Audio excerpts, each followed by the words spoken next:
What's up, guys? How's it going? Welcome to this installment of Mike's Vehicle Vlogs.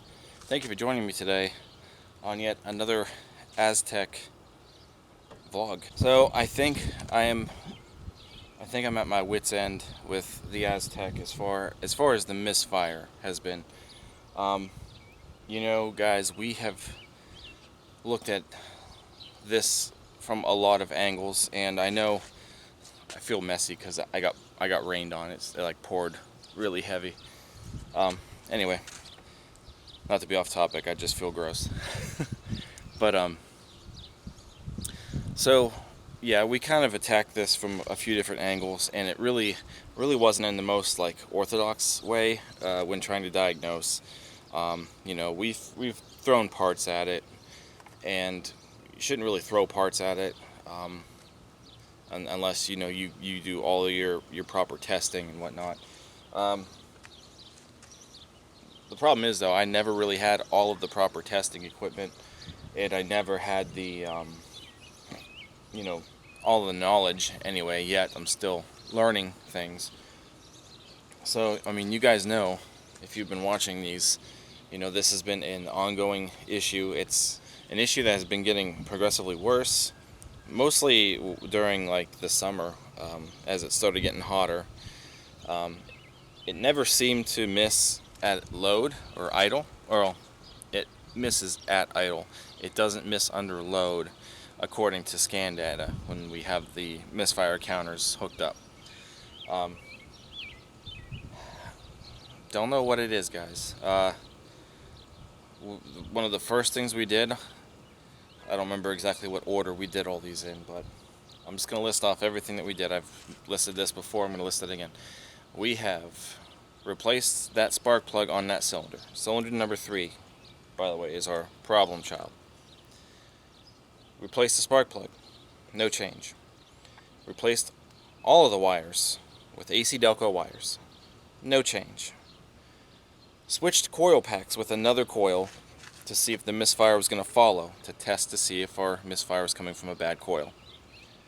No change. Then I replaced the fuel injector. No change. Yeah, so that's pretty much all of the equipment that I've changed.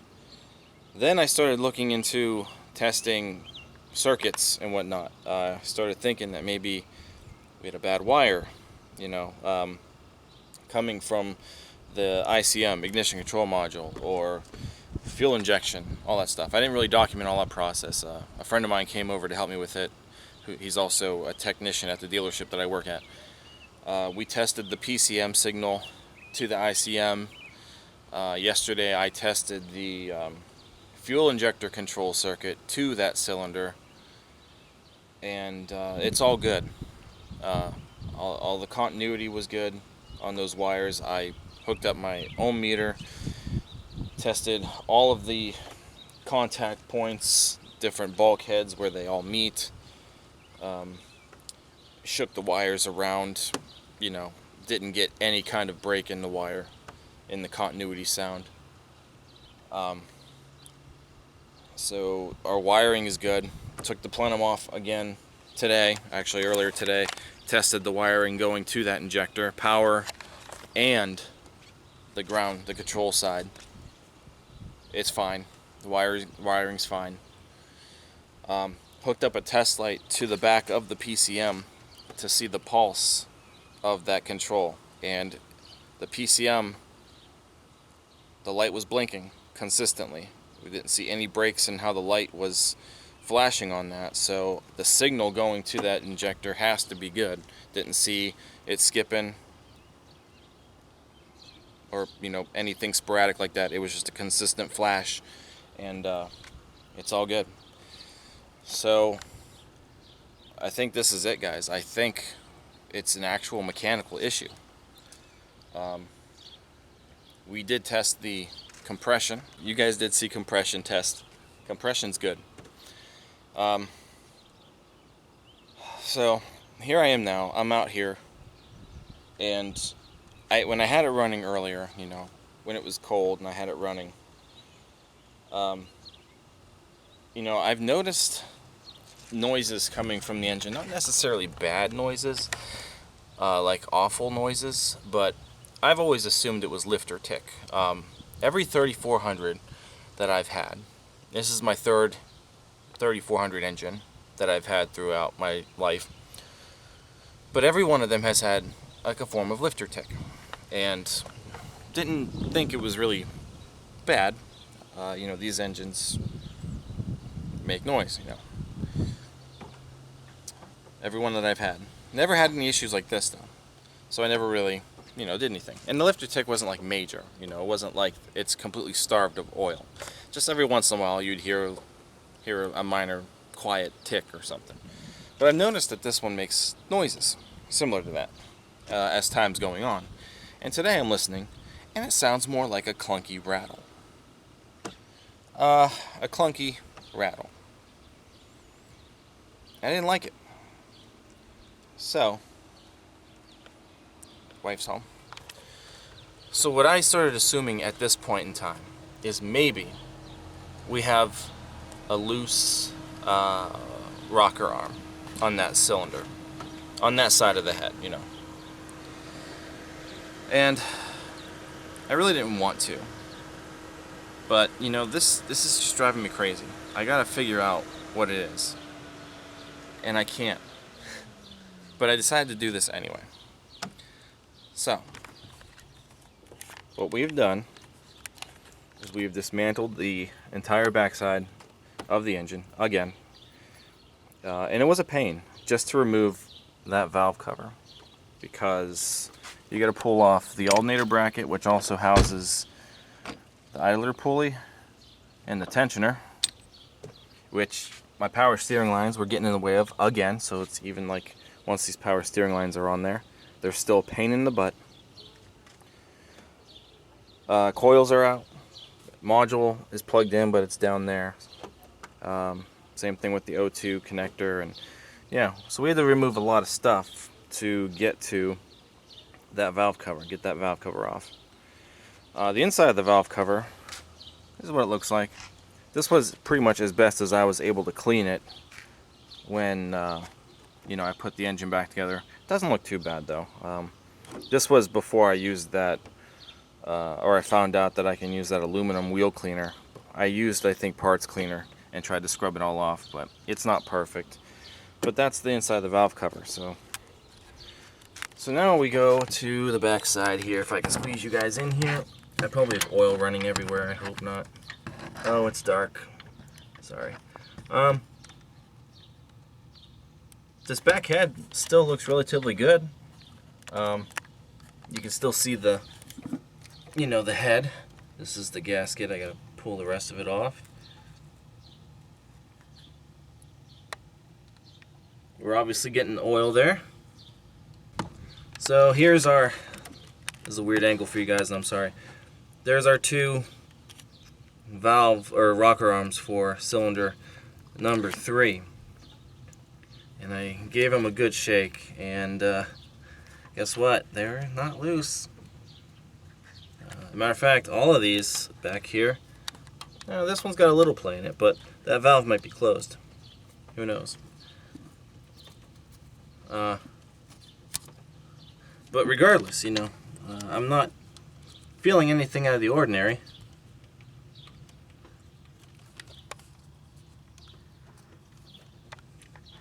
So that noise is baffling me.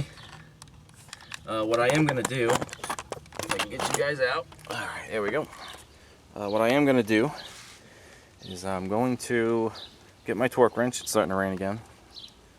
I'm going to get my torque wrench, and I'm going to recheck those rocker arms. The torque spec for those, I believe, was 10 foot-pounds. Not a whole lot.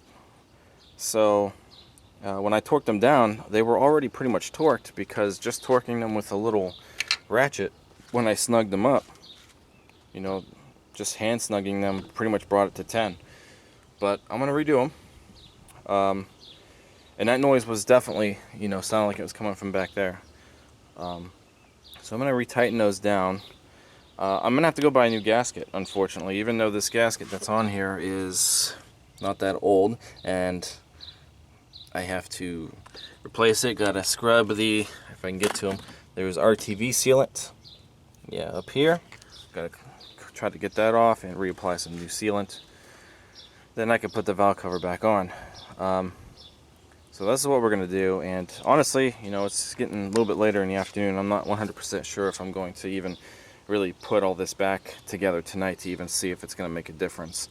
So this was just a last minute decision to come out here and try to figure this out. So that's where we kind of stand with that. Alright, so they are all torqued. They've been torqued. The torque spec was 14 when I looked it up. 14 and an additional 30 degrees. And I didn't do the 30-degree part. I just put the torque wrench on it, and they all the rockers, you know, clicked immediately. So they're tight. And I'm not going to do it because I don't want to, you know, I probably did it when I put it back together, and you know, I don't want to add another, I don't want to strip it out, you know. So, but they're tight. The torque wrench clicked. It's at torque. I put the valve cover back on it for now because I'm done with it for the night. Took the gasket off. I probably could have reused that gasket because it was still silicone to the head, but nah, we'll play it safe and get a new gasket. So I'll probably go get one after I eat dinner, but it's going to be dark. Too dark for me to put this back together tonight, so probably tomorrow. And I don't know. I don't know where to go from here. The only other things that I could think about as far as this whole misfiring mystery is there's got to be two things left. Two. Maybe three. I don't know. But there could be one of the valves back there. There's a chance that maybe one of the valves aren't seating right after a while. And it's getting hung up. I highly doubt that though, because if that was the case, it would probably misfire all the time. This is just a sporadic miss. It's not a consistent misfire. Second, the lower intake, there could be a chance that it's cracked. You can't see it from here, and when you have the plenum off, you can't see it either, the way that this plenum's designed. I would have to probably remove either the intake. Actually, yeah, I'd probably have to remove the intake to see if it's cracked or not. That is something I don't want to do. I'm not going to do another intake job on this. You know, this was already enough work just to get a valve cover off. I don't want to fight with this power steering pump on this car again. I just don't want to do it. I don't want to take the intake back off. The third thing is maybe possibly there could be a lifter on that cylinder going bad. Maybe that's what the tick or the rattle is. I'm not 100% sure, but those have to be the only three things remaining as far as what's going on. That's got to be it. Everything else was testing good. If I get this car back to school, we might do a running compression test, where we're gonna obviously remove the spark plug from number 3, and we're gonna watch the compression gauge, and the needle's gonna go back and forth, but we want to see, you know, compare it to maybe another cylinder or even that entire head as a whole. Want to see what it's comparing at. That could be a possibility if I take it back up to the school. And another thing that my instructor was wanting to actually do if I take it back also is a balance test, and that's with the Tech 2. That's more so a fuel injector thing, but I think our injector is good. Obviously we replaced it and we have no change, so I don't think the injector is the problem at this point. I'm pretty sure, I'm 99% positive now, it's something mechanically wrong. And yeah, you know, it is what it is. Alright folks, here we are a few days later. Got the valve cover gasket, the new gasket applied. Valve cover, obviously we are driving the Tech, so of course all of that stuff has been put together. Sorry for the weird camera angle, you know. So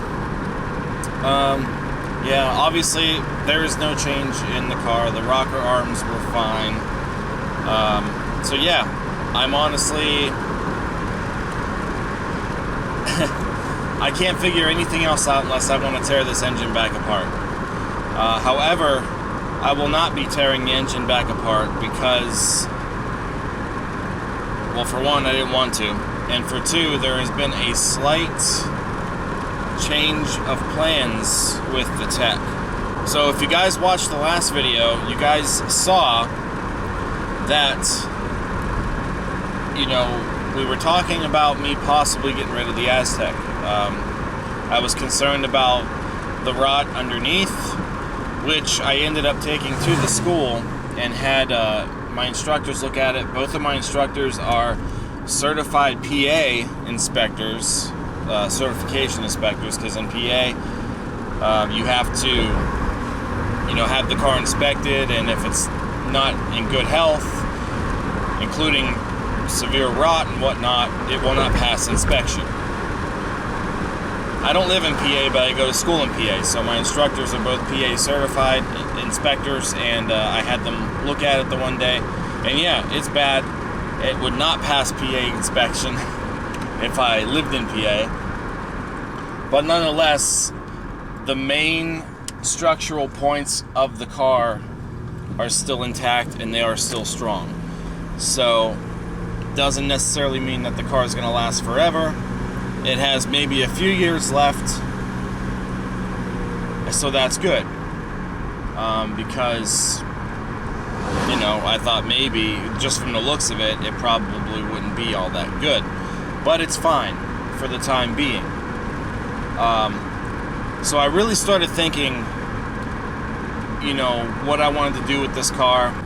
I had also given it some thought about the channel. You know, you guys have seen this car on the channel for over 2 years, like 2.5 years actually. This car has been the project for the channel. So I wasn't sure if I wanted to keep it for the channel some more, if I wanted to keep it for myself, if I wanted to maybe start looking for something else for the channel and for myself. The car still honestly isn't worthy of the junkyard yet. It's still really in outstanding shape compared to a lot of techs, and it, you know, it drives perfectly fine. So the question was, you know, what should I do with the tech? What am I supposed to do with the tech? Do I want to keep it? Do I want to wait for the next thing to break and then get frustrated and not fix it or have it hauled away? I just didn't know. And I'd been thinking about this for a while. I've been giving this a lot of thought for a while. I made the last vlog about the Aztek over almost 3 weeks ago, so that goes to show you, at this time it still isn't uploaded. It is actually the next vlog in queue for YouTube that's supposed to go live this weekend. So after you see this video, as I'm making this video now, that video still hasn't been put out yet and will be put out in the next few days. So I was leaning toward selling this tech to my school. They made me an offer to buy the tech for shop purposes, and that way other future students, and technically me too, we could learn on this car, diagnose things. I mean, it's still good enough. Obviously, it's got problems, stuff that can be used in the lab, including that darn Misfire. So I was really leaning more towards giving the car or selling the car to the school. Wasn't sure when I was going to do it. I was going to hold on to it for a little longer. And then there was a change of events that took place. I actually got a hold of my cousin, my one cousin, who was interested in my last Aztek when I had it. And I got a hold of him to see if he would be interested in taking this one. Told him, everything that's wrong with it. All this, everything. And he was interested, but they didn't have the money at the time to buy it. And then that's when, I started considering just letting it go to the school. But he got a hold of me, and his sister-in-law needs a car almost immediately. She had a car and the engine blew up in it, and she needs something that's going to be not a forever car, obviously, but something to get her around for the time being. So, selling the Aztek to her, because it is going to somebody who needs a vehicle, and this one is still capable of moving and going from point A to B. Obviously, she knows about the issues, the way it runs at idle. Don't put the transmission in drive, use third gear. Just all the things, And she's seen the videos on YouTube of what has been done to the car. So she wants it. And she's going to be the new owner of the Aztek. As of right now, as this is being filmed, I have about 6 days left with the Aztek. I told her that, give me the week to, clean it up, get my stuff out of it, try to make it look nice, give it a wash, because it hasn't been washed in a while. I haven't washed any of the cars in a while, since I've been back to school and work. And, so the tech is indeed going to be no longer mine, and I'm really surprised because I thought I was going to be the final owner of the tech. But I am glad that this car is going to go to somebody else. This car should last at least a year. It might last longer than that, and she knows this. Like I said, she's not really looking for a forever car. She needs something right now, and this is gonna be it. So as much as I am glad that I'm able to help somebody, I am still actually really sad that she's gonna be leaving. And I know eventually in time I'm gonna miss the car, and I'm gonna want another Aztek. And I honestly don't know if I will ever get another Aztek after this. Well, honestly, I didn't think I was going to get another one after my first one either. But you never know what the future's going to hold. So, I'm not really going to get into a whole lot more with this topic on this vlog. Matter of fact, this vlog's probably already pretty lengthy and, wordy. So, the very next Aztek vlog that you guys will see will be the last Aztek vlog with this 01 Aztek GT. And I'm probably going to make it quite lengthy. She knows I'm keeping the seats, the leather seats that I put into it, so we have to put the old seats back in. We're going to have to swap the airbag back out of the other seat. We're going to clean it up, and I'm going to document this. So, the very last Aztek vlog, we're going to document me, taking care of the last few things that we got to do before it sells. And obviously, I'm going to have reflection on it. The overall, final thoughts or testimonies about it. A couple of last drives. Just really reflecting on everything that I've done to this car, and just comparing it from what it was like when I brought it home over 2 years ago compared to it now. So that'll be the next Aztek vlog that you see, and at some point after that, you guys will hopefully see what car is going to be replacing this. Because I did indeed find a car that I'm going to look at hopefully this weekend. It's 2 hours away, and it's something that I've always wanted, never got. So I'm looking forward to this, and hopefully it'll be a nice change of pace to the channel. I really do apologize to all of the people who have enjoyed the Aztek videos and have enjoyed, you know, this content. I really hope that you guys will stick around for the next car and after that. And I'm sure there are a lot of people who watch these videos and they're really happy that I'm getting rid of the Aztek, so it's going to go both ways. Either way, I hope that everybody has enjoyed the content of the Aztek, and I really hope that you enjoy what the future is going to hold also. So hopefully everything will go well this weekend. Hopefully the car will be in hopefully better shape underneath than what this is. That's really all I'm concerned about. And we'll see if it comes home or not. It's not coming home this weekend, I know that for sure. I don't think it's coming home this weekend. I'm not planning on bringing it home this weekend. So hopefully it'll be sometime shortly after. But I am going to look at a car.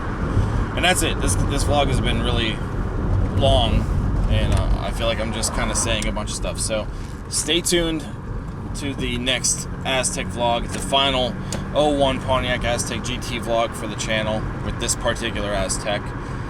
As we, you know, like I said, it's probably going to be a long vlog. We're going to kind of cover a bunch of stuff as we get ready to get rid of it. And, you know, it's going to serve somebody else. So that's it, guys. Stay tuned to the next vlog. If you did enjoy this, you know, give it a thumbs up, comment, subscribe. Check out teespring.com/stores/Mike's Vehicle Spotlight for all of your MVS and vlog merchandise. And that's really all that I have for today, guys. So the next vlog is going to be pretty sad for me. It's probably going to be pretty sad for you and a couple of other people who might watch this. But it is what it is. So I will see you guys next time. Thank you so much for watching, and take care.